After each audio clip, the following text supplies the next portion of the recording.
Nos diz assim a palavra do Senhor.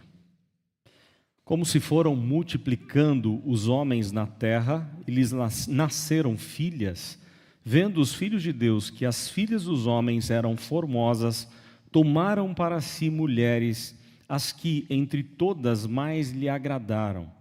Então disse o Senhor: o meu espírito não agirá para sempre no homem, pois este é carnal, e os seus dias serão 120 anos.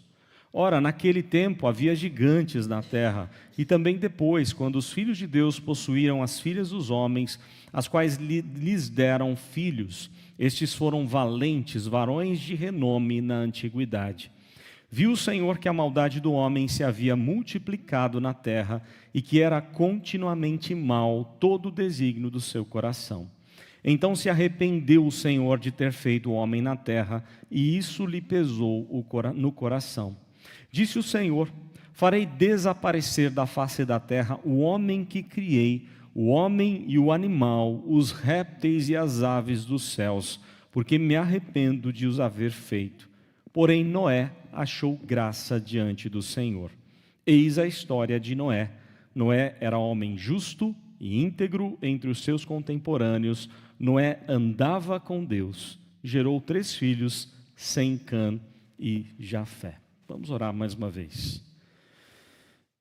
Muito obrigado, Deus, por estarmos na Tua casa, e rogamos ao Senhor que o Senhor nos ajude a compreender a Tua palavra, a aplicar a Tua palavra em nosso coração, trazendo aquilo que o Senhor já preparou para este momento, que seja consolo, encorajamento, esperança, confronto, mudança de vida, qualquer que seja a razão, o motivo.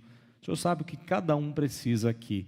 E nós temos a certeza de que a Tua palavra é poderosa para transformar a nossa vida e nos fazer cada dia mais parecidos com o Teu Filho. Ajude-nos a entendê-la, que o Teu Santo Espírito, ó Deus, nos dê a iluminação necessária para compreender esse texto e a aplicação, a força, a sabedoria para colocá-la em prática também. Pedimos em nome do Senhor Jesus. Amém. Irmãos, nós temos uma doutrina reformada muito importante, que no Sínodo de Dort, lá na Holanda, foi determinado como um dos pontos do calvinismo, chamado de depravação total da humanidade. Esse é um ponto importante porque ele tem implicações relevantes, implicações que a própria reforma, a partir de Calvino, e mais especificamente Teodoro Beza, quem assumiu o lugar de Calvino, lá em Genebra, pôde transformar isso para relação com a política, com a sociedade. Se o homem é totalmente depravado em seus delitos e pecados, ele não pode ter poder absoluto. Então os poderes precisam ser divididos, não posso dar poder a uma pessoa só, isso seria um caos, um risco muito grande. Tudo isso vem pela ideia reformada, a ideia bíblica de que o homem ele nasce em pecado, ele está totalmente depravado em seu pecado. A depravação total da humanidade é algo muito sério, porque ela implica em algumas coisas. O ser humano sem Deus, completamente alienado de Deus por causa da queda, ele está totalmente depravado nos seus delitos, no seu pecado. Isso significa dizer o quê? Que ele não deseja o bem, ele não entende o bem, e ele não vai fazer o bem. Ele não consegue fazer o bem. Então, olha só, ele não deseja, ele não entende e ele não consegue. Mas quando a graça nos alcança, quando a graça atinge o nosso coração, pela obra do Santo Espírito de Deus, aplicando o que Jesus fez no nosso coração, essa depravação ela não é mais total, ela passa a ser parcial, porque o crente, ele entende o bem, ele deseja fazer o bem. O problema é a última parte, né? Fazer o bem, aí para nós é um negócio complicado. Porque nós somos tendenciosos para o mal, o pecado nos leva, a nossa natureza má, pecaminosa, continua a nos levar para o mal. Se não for a obra de Deus, a inclinação do Espírito Santo de Deus sobre nós, mudando o nosso coração a cada dia, dando-nos interesse pelas coisas do Senhor, nós não vamos conseguir fazer o bem, mas nós entendemos o que é bom, o que agrada a Deus, né? Nós até desejamos isso. A dificuldade é a prática disso para a nossa realidade. E existe uma forma, um meio de nós fortalecermos a nossa vida para que consigamos fazer o que agrada a Deus, viver e agradar ao Senhor. Viver não em nossa depravação, mas viver de acordo com a vontade de Deus ou no centro da vontade de Deus, que é o uso dos meios de graça, que é utilizar os recursos que Deus deixou para nós, para fortalecer a nossa fé. Quanto mais eu utilizar os meios de graça, mais eu estarei fortalecido, menos erros eu vou cometer, não é? Eu vou conseguir aos poucos ser cada dia mais parecido com o Senhor Jesus. Deus deixou os recursos para todos nós e nós precisamos reconhecer e usar esses recursos. Daí eu queria perguntar para os irmãos, eu até orei de manhã nesse sentido, e eu queria fazer isso em forma de pergunta. Qual é a atividade mais importante que você faz na sua vida? Durante toda a semana, tem uma atividade importante que você faz? Qual é a atividade mais importante que nós podemos fazer na vida? Ó,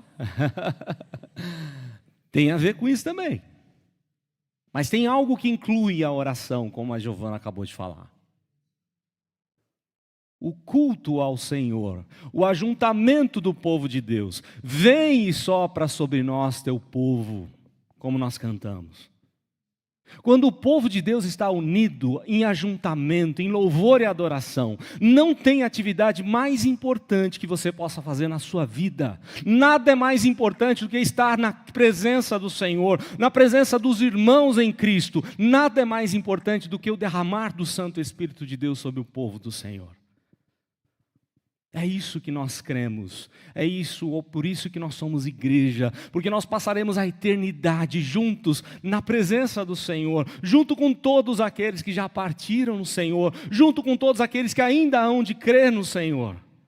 Não existe coisa mais importante para você fazer na sua vida. Por isso é que eu compartilhei já com o conselho que eu quero compartilhar ou alternar as mensagens de Gênesis com um assunto muito relevante, entender o que é igreja.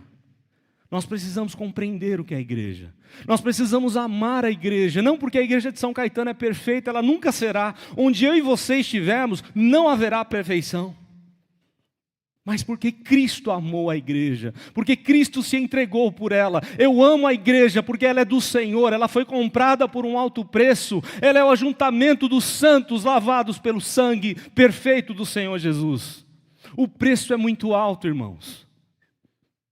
Deus deu o que Ele tinha de melhor para nos fazer seu povo.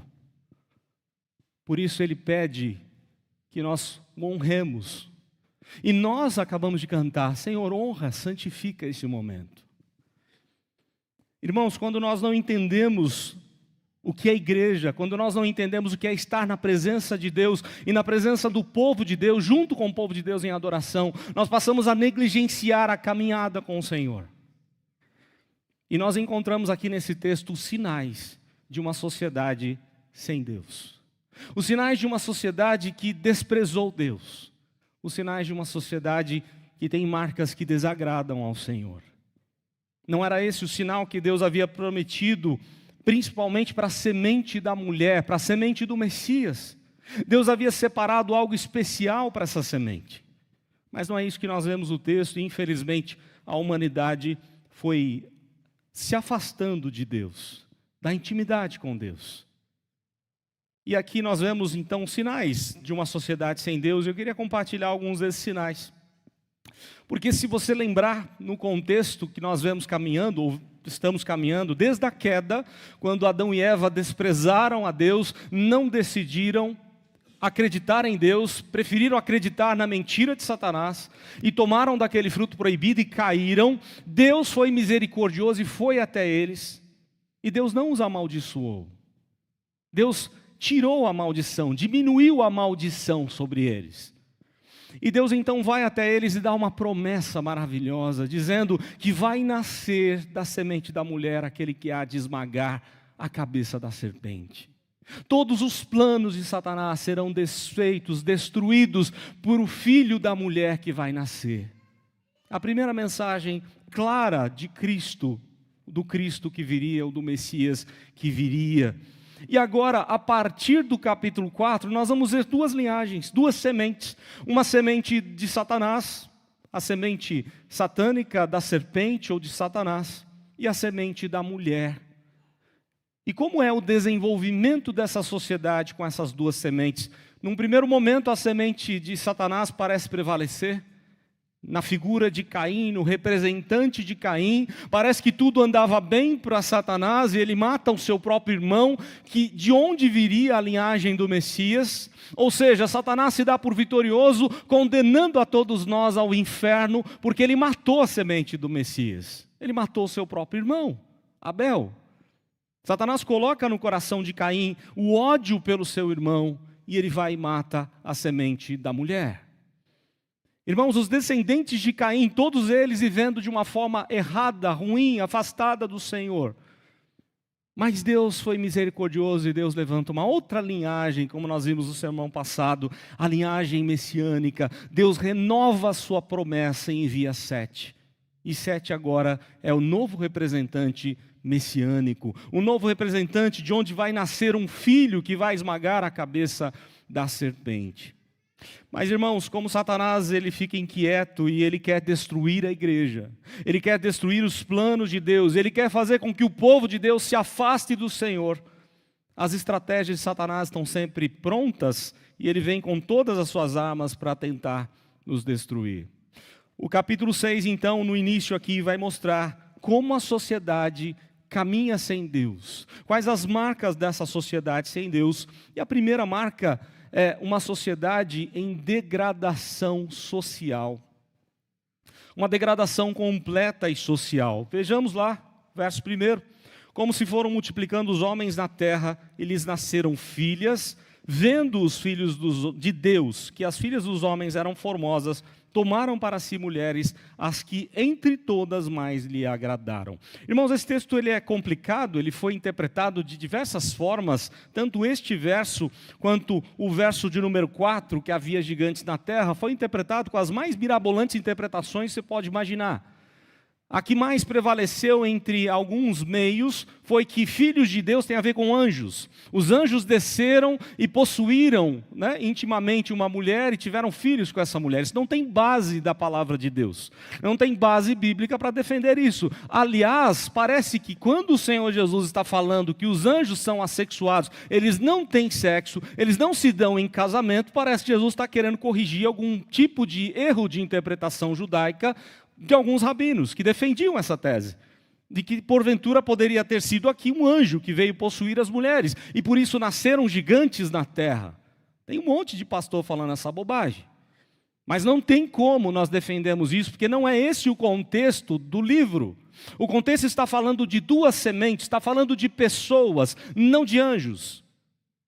Não há referência alguma aqui sobre anjo. A expressão, então, filhos de Deus, referem-se às pessoas das duas linhagens. Há aqueles também que acham que não, que filhos de Deus é a linhagem de Sete, filhas e as mulheres aqui, as filhas dos homens, seria as filhas de Caim, ou a descendência de Caim. Eu também não creio que é dessa forma.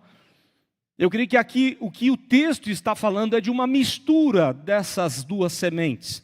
As sementes deveriam caminhar de maneira totalmente diferente. A semente de Sete deveria ser preservada na presença de Deus, vivendo conforme a vontade de Deus, mas agora ela se mistura em casamento com a outra semente.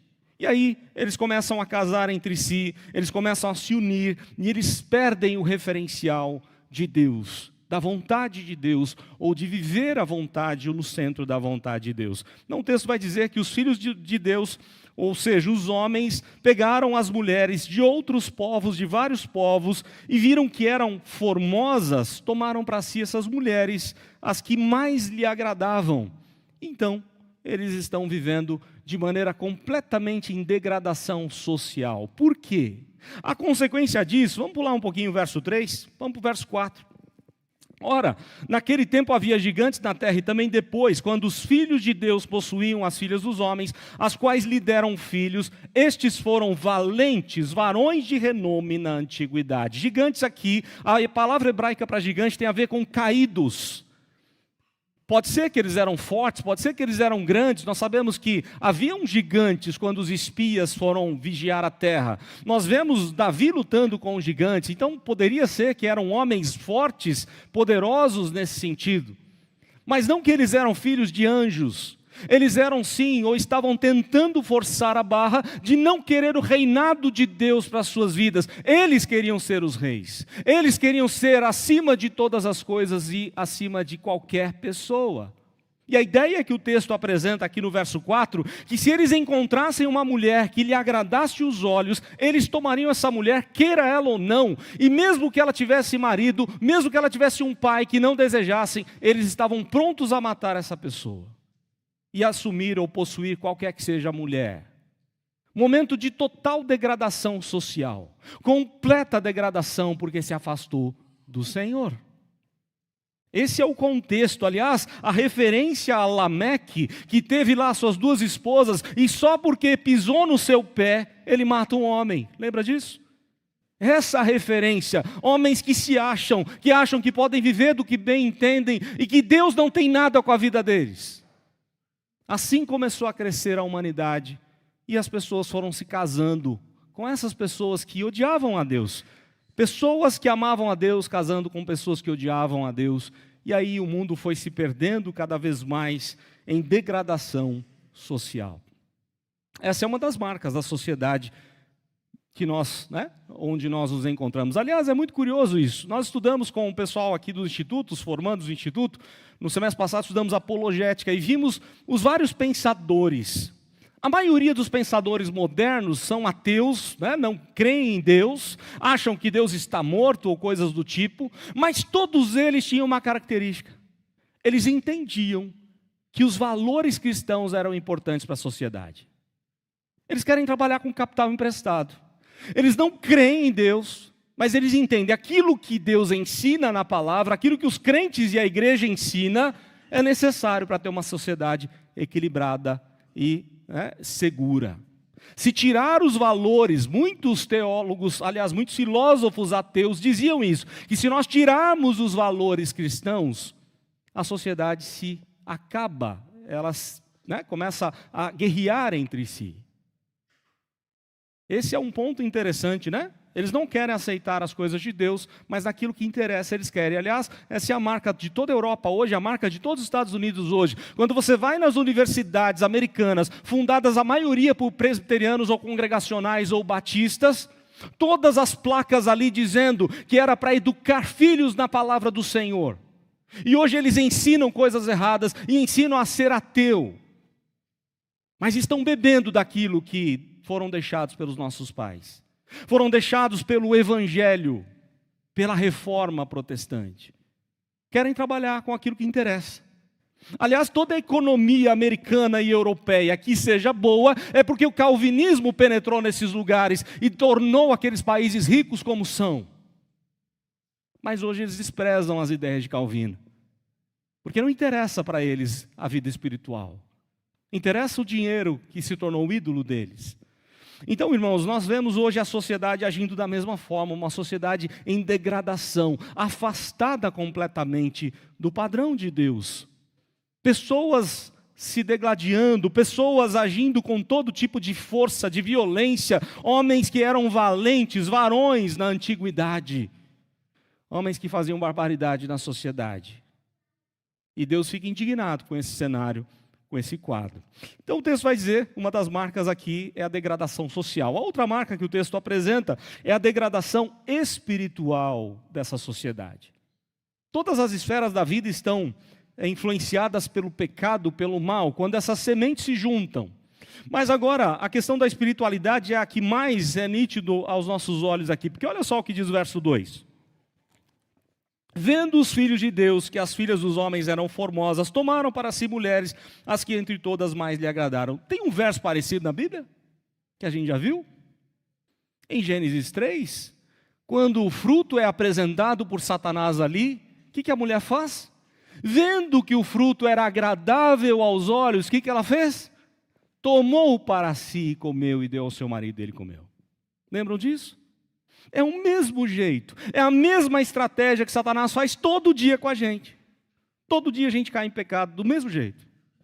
Não foi diferente aqui, como o texto vai dizer. Vendo os filhos de Deus que as filhas dos homens eram formosas, agradáveis, as que mais lhe agradavam, o que eles fizeram? Não estou nem aí para a vontade de Deus, eu vou fazer o que eu quiser da minha vida. É isso que eles fizeram. Vida espiritual completamente distante de Deus. Os olhos completamente voltados para o pecado. Tomaram para si mulheres que mais lhe agradavam. Então o texto vai falar o desejo de viver no pecado. O desejo de amar o pecado, de alimentar o pecado em suas vidas. E de viver assim, sem que Deus esteja preocupado com suas vidas. Eles não querem a intenção de Deus, a vontade de Deus em suas vidas. O verso 4 vai deixar isso ainda mais claro. Aliás, o 3, né? Olha só, então disse o Senhor, o meu espírito não agirá para sempre no homem, pois este é carnal. Irmãos, alguém disse aí num certo período da história recente do evangelicalismo que há crentes carnais. A Bíblia diz que não há crentes carnais. Ou você vive na carne ou você vive em Cristo, no Evangelho. Não existe crentes carnais. Quando Paulo usa essa expressão aos Coríntios, ele está criticando e mostrando que aqueles que eram carnais não eram crentes no Senhor. Isso aqui fica ainda mais claro. Estes homens não têm nada com Deus. Eles são completamente carnais. Eles querem alimentar suas carnes, a depravação total de suas próprias vidas. Eles eram carnais. Aí o verso 4, no finalzinho, vai dizer que eles eram varões de renome na antiguidade. Eles querem um nome mais importante do que o nome de Deus. Eles querem honra para si mesmo, glória para si mesmo, tornar o nome deles melhor do que o de Deus. Espiritualidade completamente degradada, distante do Senhor. As marcas da sociedade daquele tempo parecem as marcas da sociedade moderna, né? Marcas de uma sociedade sem Deus. Degradação social, degradação espiritual. Poderíamos pensar em outras coisas, porque o texto tem implicações em todas as áreas da vida, nas questões culturais, nas questões tecnológicas, tudo aquilo que ambas as sementes faziam juntas, tudo isso tem uma implicação com o prejuízo que o pecado trouxe para aquela sociedade. Mas nós não vamos partir para isso. Eu queria falar apenas de uma última parte aqui da marca de uma sociedade sem Deus. Apesar de toda a degradação da humanidade, há uma marca interessante que o texto vai mostrar, que é a marca, a demonstração da graça de Deus. Apesar do homem não querer saber de Deus, do homem andar distante de Deus, Deus faz a questão de demonstrar sua graça o tempo inteiro. Até quando ele declara juízo, ele está demonstrando a sua graça. Vejamos o que diz o verso 3, por exemplo. Quando os homens fazem o que bem entendem, quando eles se juntam com qualquer que seja a mulher e formam casamentos para ensinar os filhos a andar distante de Deus e não estão mais nem aí para a vontade de Deus, o verso 3 diz, então disse o Senhor, o meu espírito não agirá para sempre no homem, pois este é carnal e os seus dias serão 120 anos. Irmãos, às vezes a gente pensa que 120 anos é o tempo de vida depois do dilúvio, né? Porque foi diminuindo, Moisés viveu 120 e tal, e hoje é uma média de 70, 80, 90, mais ou menos é o que vive a nossa sociedade. Mas não é bem isso que o texto está mostrando. O texto está dizendo que Deus haveria de destruir a terra em 120 anos. Mas Deus não podia ter feito isso naquele momento. Deus não podia ter falado, eu vou acabar agora com tudo. Se Deus quiser acabar agora, Ele faz. Hebreus, quando nós estudamos, deixa isso claro, que todas as coisas são sustentadas por Cristo. Se Ele quiser destruir a criação, agora Ele faz, tudo acaba. Porque tudo é sustentado por Ele. Vive para Ele, para a glória dEle.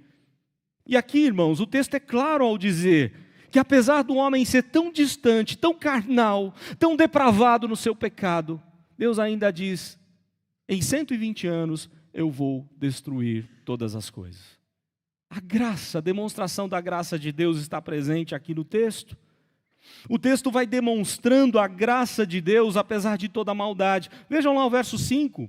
Viu o Senhor que a maldade do homem se havia multiplicado na terra, ou seja, não foram só eles que se multiplicaram casando e tendo vários filhos, a maldade havia se multiplicado na terra e que era continuamente mal todo o desígnio do seu coração. Não é que eles faziam mal de vez em quando, mas tudo o que eles faziam era mal aos olhos de Deus.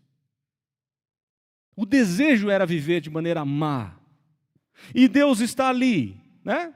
Bebendo de tudo aquilo, olhando para tudo aquilo, viu o Senhor que a maldade do homem havia se multiplicado, assim como Deus viu a maldade de Adão e Eva escondidos naquele arbusto, distante de Deus. Quando eles deveriam se encontrar com Deus, quando eles deveriam amar o encontro com o Senhor, eles estavam escondidos em pecado, eles desprezaram o encontro com Deus. Como muitos fazem hoje, desprezam o encontro com Deus, o ajuntamento do povo de Deus. Irmãos, ainda assim Deus é gracioso, Deus vê a maldade do homem, Deus vê que essa maldade está multiplicada, mas Deus, que conhece o desígnio do coração, o texto vai dizer aqui no verso 6, então se arrependeu o Senhor de ter feito o homem na terra. E a gente tem que tomar um cuidado com essa ideia de arrependimento. Porque a própria Bíblia diz que Deus não se arrepende, lembram disso?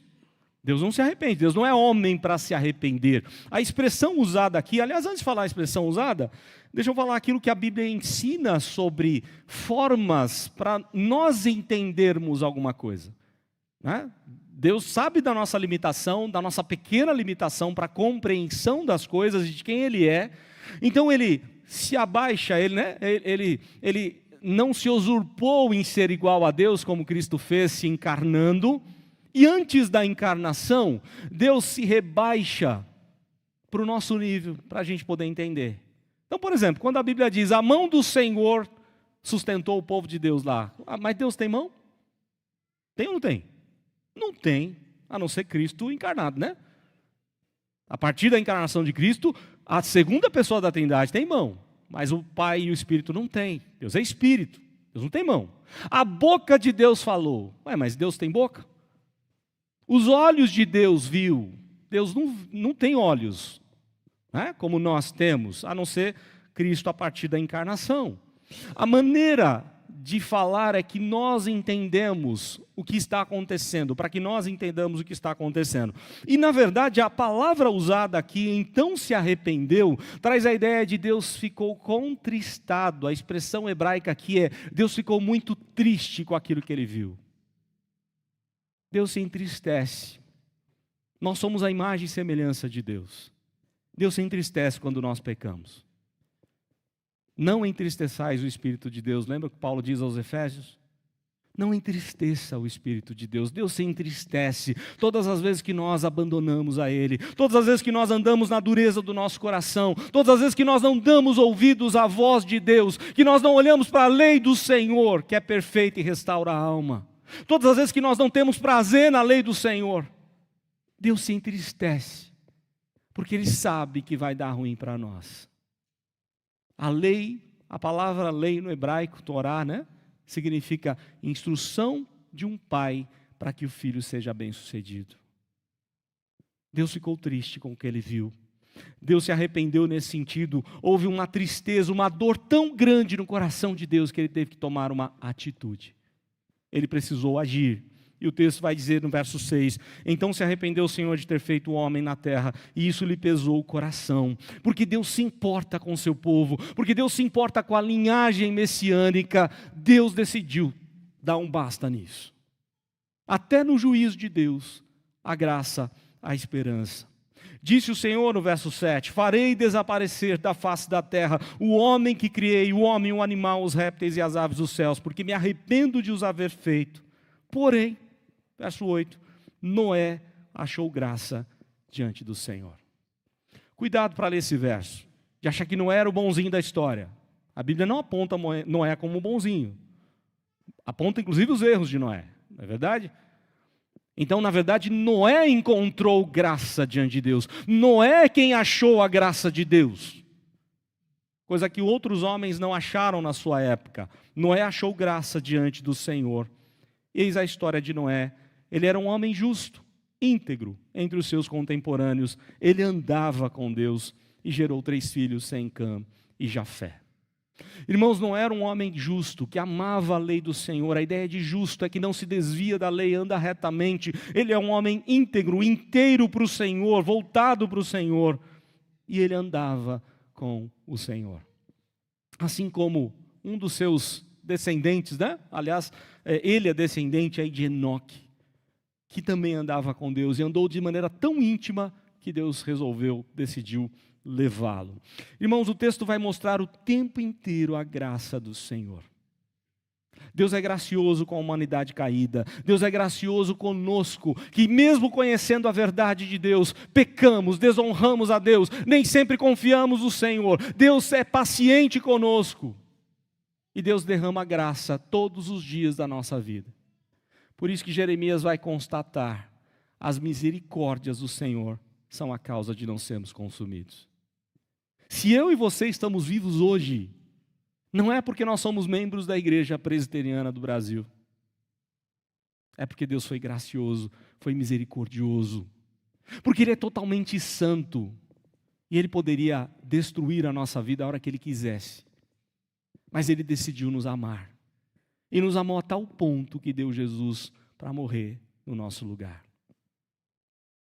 Mas mesmo quando Deus disciplina a gente, mesmo quando Deus manda juízo, como no caso do dilúvio, Ele pensa no bem da humanidade. É isso que o texto lá de Romanos 1, por exemplo, Paulo vai dizer: Deus entregou tais homens ao pecado, para que eles, vivendo na miséria do pecado, comendo a lama do pecado, quem sabe se arrependam e se voltem para o Senhor. Lembrem-se do poder do Evangelho, que é salvação para todo aquele que crê. Deus às vezes faz isso com a gente. Deixa a gente viver como a gente quer. Lembram da história do filho pródigo? Que vai para distante do pai e tem que experimentar, desejar comer as arrobas, as comidas dos porcos. Porque se afastou da casa do pai. Porque se afastou da presença de Deus. Porque se achou o máximo de tudo para viver como ele bem queria. Irmãos, a sociedade autônoma dos nossos tempos é uma sociedade fadada ao fracasso. A autonomia, ter a sua própria lei, te leva para o inferno, te leva para a derrota na vida. Não vá na onda dessa sociedade que até em lanche diz: faça do seu jeito. Não faça do seu jeito que não dá certo. Faça do jeito das Escrituras, do jeito que agrada ao Senhor. E aí você vai experimentar a bênção do Senhor a cada dia. Uma sociedade completamente distante de Deus é uma sociedade que experimenta uma degradação em todas as áreas da vida. Falamos apenas de 2 aqui, social e espiritual.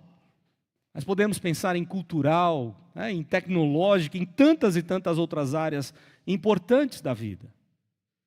Mas apesar disso, Deus é sempre gracioso. Eu queria terminar, irmãos, com uma lembrança interessante. Uma vez um adolescente, já faz muito tempo isso, pelo menos 10 anos fazem. Um adolescente me perguntou: mas pastor, por que Deus mandou o dilúvio? Ele não podia ter feito outra forma, né? Por que Deus mandou o dilúvio? Adolescente cheio de dúvidas, de curiosidades. E eu lembro que eu disse assim para ele: pelo menos por 2 razões. Se Deus não tivesse mandado o dilúvio, aqueles homens teriam matado Noé e a sua família. E a linhagem do Messias teria sido destruída.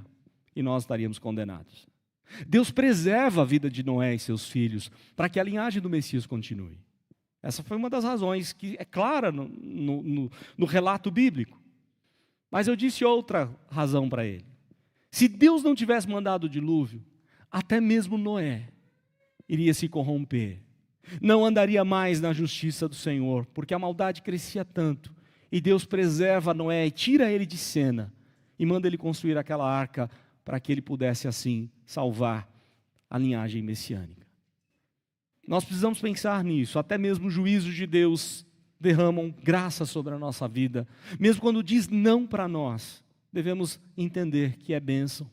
Deus sabe o que fazer. Deus é Senhor de todas as coisas.